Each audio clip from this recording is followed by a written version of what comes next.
Cathy, une adolescente étudiante au lycée en Californie, est embauchée un soir par un couple pour s'occuper de leur petite fille, Kim, âgée de 6 ans. Les deux parents souhaitaient passer cette soirée d'Halloween en tête-à-tête, loin des cris et des costumes des enfants qui passeraient éventuellement réclamer des friandises. Qu'à cela ne tienne, même si cela signifiait ne pas être avec ses amis en cette nuit très spéciale, s'occuper d'une enfant ne la dérangeait pas. Par ailleurs, la petite s'avérait être adorable. Après que les parents soient partis et qu'elle ait regardé un de ses dessins animés préférés, les deux filles passèrent à table. Vint le moment du dessert. Cathy débarrassa les assiettes, puis se tourna vers la petite fille. Alors, qu'est-ce que tu voudrais comme dessert maintenant? Kim ne mit pas longtemps à se décider. La glace. À la vanille, s'il te plaît, Cathy. La babysitter lui esquissa un sourire et lui demanda. Très bien. Tu sais où tes parents la rangent? Au sous-sol.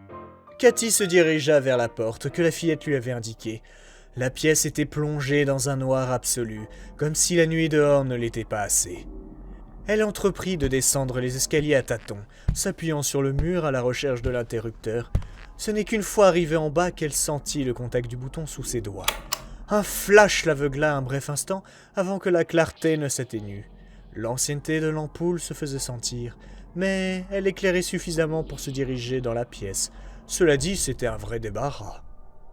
Cathy tomba sur le congélateur, plongea sa main au milieu des différents produits et en sortit le pot de crème glacée. Au moment de quitter les lieux, elle remarqua quelque chose sur sa droite.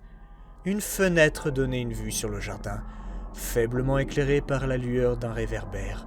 Une silhouette se tenait au centre, immobile.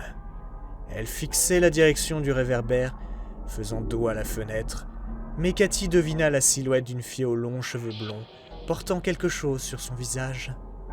Bien que surprise, elle ne prêta pas plus de temps à ce détail. Les enfants déguisés remplissaient les rues ce soir après tout. L'adolescente remonta les marches, prit un bol et servit 2 généreuses boules de glace à la jeune fille ravie. Mais tu as oublié la crème fouettée. Amusée par la réaction de l'enfant, Cathy fit mine de prendre un air abasourdi. Ah oui, suis-je bête? Et où est-elle? Ce à quoi elle répondit timidement. Au sous-sol.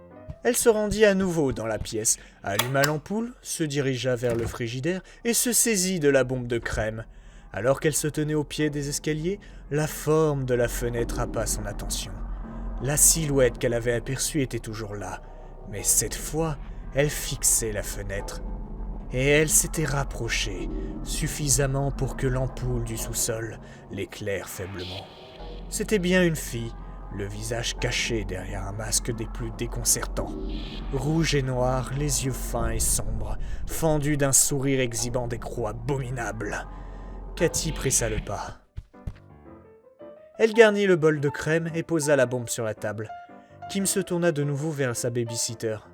Et est-ce que je peux avoir de la sauce au chocolat, s'il te plaît, Cathy? Laisse-moi deviner. Elle est au sous-sol? Elle la fixa d'un air candide, il n'en fallait pas plus pour comprendre la réponse. Une fois encore, elle descendit les marches, trouva l'armoire, dans laquelle la mère rangeait les ingrédients d'hiver, s'empara du flacon de chocolat et fit demi-tour. Mais au moment où elle s'apprêtait à sortir, un objet au sous-sol la fit trébucher. Elle se rattrapa de peu à la rambarde des escaliers, retenant un juron dans sa bouche. En se redressant, son regard se posa sur la fenêtre. L'enfant s'était à nouveau rapproché. Elle était près, si près qu'elle semblait collée à la vitre, exposant les détails de son masque hideux. Mais ce qui retint l'attention de la jeune femme, c'était le couteau de boucher que l'enfant serrait dans sa main. Un frisson parcourut l'échine de Cathy, elle se sentait vraiment mal à l'aise.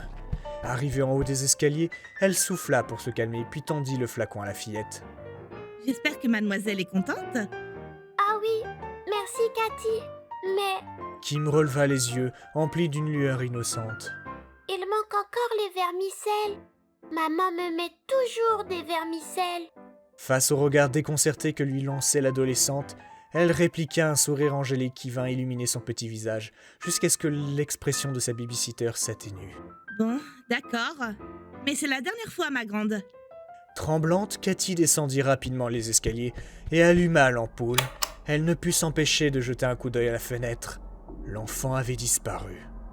Elle parvint à reprendre peu à peu son calme et chercha les vermicelles dans l'armoire. puis gravit les marches qui menaient à la cuisine. Une simple farce. Le sachet de vermicelle heurta le sol, déversant son contenu sur le parquet, et un cri d'effroi échappa de sa bouche quand elle découvrit Kim, la tête enfoncée dans son bol.